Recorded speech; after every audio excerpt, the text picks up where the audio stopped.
Hai guys, Kita dari podcast 6 Eksplorasi Nalar Anak Muda. Di sini kami akan menampilkan podcast kami dengan tema isu-isu politik yang berkaitan dengan dinasti politik. Warisan atau ancaman demokrasi. Sebelumnya, perkenalkan saya Miza Putri Rizati. Saya Ida Mutia Zahra. Saya Rizka Nurchan Herianta. Saya Aulia Putri Hanastasia. Selamat menyaksikan guys. Halo semuanya, selamat datang di 6 Eksplorasi Nalar Anak Muda. Kali ini kita bakal bahas salah satu topik yang lagi sering banget dibicarain di dunia politik Indonesia nih, yaitu soal dinasti politik. Mungkin teman-teman juga udah sering dengar ya tentang keluarga pejabat yang maju lagi di pilkada atau pemilu. Itu sering banget jadi kontroversi di dunia media sosial.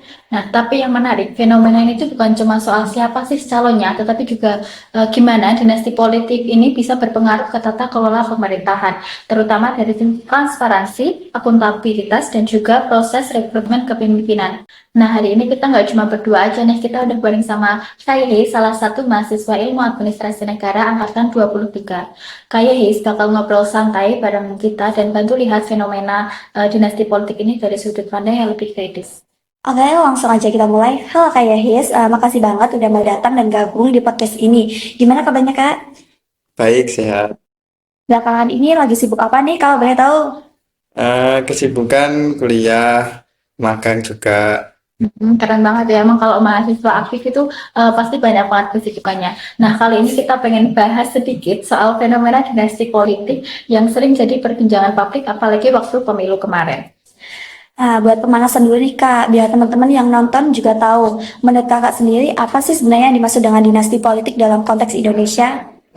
Dinasti politik itu ketika suatu negara itu dijalankan oleh sebuah keluarga. Misal,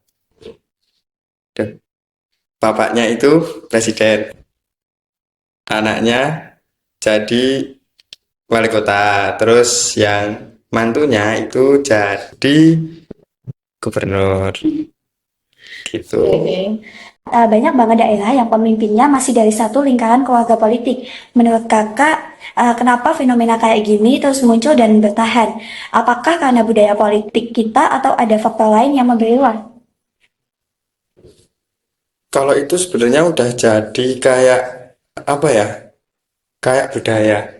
Soalnya bukan yang sekarang, dulu aja sempet kayak gitu. Dari zamannya yang nomor 2, Pak Soeharto kan juga gitu tuh, yang keluarga apa namanya, keluarga Cendana. Itu kan juga menerapkan ya hampir mirip yang kayak dinasti juga. Nah, dari situ aku jadi penasaran nih Kak, kalau orang-orang dari satu keluarga politik ini memegang posisi strategis, gimana pengaruhnya ke tata kelola pemerintahan, misalnya dalam hal transparansi pengambilan keputusan, pembagian anggaran, atau akuntabilitas ke publik? Kalau menurut aku, kalau bahas soal akuntabilitas kayaknya jadi menurun ya. Soalnya kan eh ketika aku contohin aku aja ya. Aku jadi presiden. Misal apa? Adikku tuh jadi salah satu pemimpin yang ada di jabatan fungsional. Dia melakukan misal kayak kesalahan, misal dia korup gitu kan, tetap aku bakal bela dia Keluarga sendiri. karena keluarga sendiri juga. Kan itu juga apa ya, sebenarnya tuh kalau politik dinasti itu kalau di undang tuh nggak ada aturan yang mengatur itu sebenarnya, tinggal normanya aja gimana sekarang. Masyarakat ini kan udah makin sadar ya soal transparansi ini.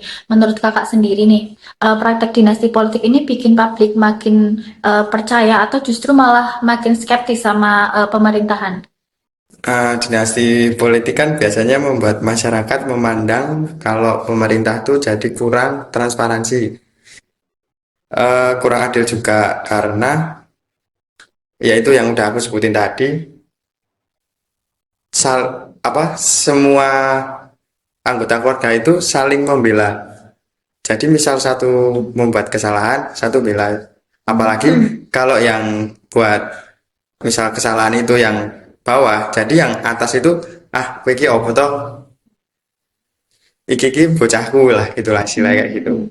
Jadi mempengaruhi kepercayaan publik. Heeh. Atau dalam konteks kayak gitu, proses munculnya pemimpin baru itu masih murni dari kemampuan atau lebih banyak dipengaruhi faktor keluarga dan jaringan politik. Kalau sekarang yang aku lihat ya, kalau sekarang tuh lebih ke arah yang gimana ya? Menjorok ke hal yang itu, yang tadi kamu bilang. Jadi misal kalau orang-orang yang misal nih, aku udah optimis, aku bakal istilahnya nyalon lah jadi anggota DPR. Tapi aku nggak punya Backingan. ya bisa backingan, bisa relasi yang bisa nyampein aku ke sana kan tetap nggak bisa. Kalau sekarang ya, kalau nggak pakai Orang dalam orang dalam sama uang kayaknya kurang. sulit. Kalau kita lihat dari sisi aturan, sebenarnya udah ada belum sih regulasi yang bisa ngatur atau ngebatasin praktik dinasti politik? Atau masih ada celah hukum yang bikin hal kayak gini tetap bisa terjadi? Kalau bahas soal undang-undang soal dinasti politik terus benernya tuh yang setahu aku ya, sebelumnya tuh belum ada. Adanya itu yang mengatur pemilihan. Contoh, eh yang kasus yang kemarin 2024 itu kan si kita sebut apa ya, si Mas Solo lah. Ya. Si Mas Solo itu kan dia mau nyalon itu posisi itu tapi kan umurnya kurang. Terus padahal undang-undang sebelumnya itu undang-undang nomor 7 2017 itu undang-undang pemilu ya. Itu tuh mengatur kalau semisal orang yang mau nyalon di posisi itu minimal usianya kan 40 tahun. Tapi keluar lagi nih putusan baru Oktober 2023 itu bilang kalau sebenarnya usianya itu nggak harus itu, tapi kalau misal dia udah pernah menduduki posisi di daerah, misal jadi kepala daerah itu nggak harus 40 tahun itu udah bisa. Jadi sebenarnya kalau aturan yang ngatur soal dinasti politik itu setauku sampai sekarang belum ada. Kemarin waktu Pilpres 2024 kan sempat rame dari sudut pandang kakak itu tuh contoh lemahnya aturan atau itu hal wajar dalam demokrasi. Kalau mengacu ke Pilpres yang kemarin itu kan dinamikanya kompleks banget toh. Ada yang gara-gara putusan MK, terus banyaklah saling jegalnya itu kelihatan banget. Terus pas Pilpres yang kemarin tuh juga ada salah satu oknum yang memihak, maksud nggak? Siapa nih? Yang sebelumnya kan dia Oh, kelihatan banget kalau memihak. Itu ya sebenarnya sih nggak ada aturan yang mengatur soal presiden bisa kampanye, tapi kan kembali lagi ke norma ya. Apalagi kalau yang orang nomor satu aja udah istilahnya ngubuni ke yang ini, kan tetap mau nggak mau semua masyarakat kan kegiring opini buat milih yang itu juga tuh.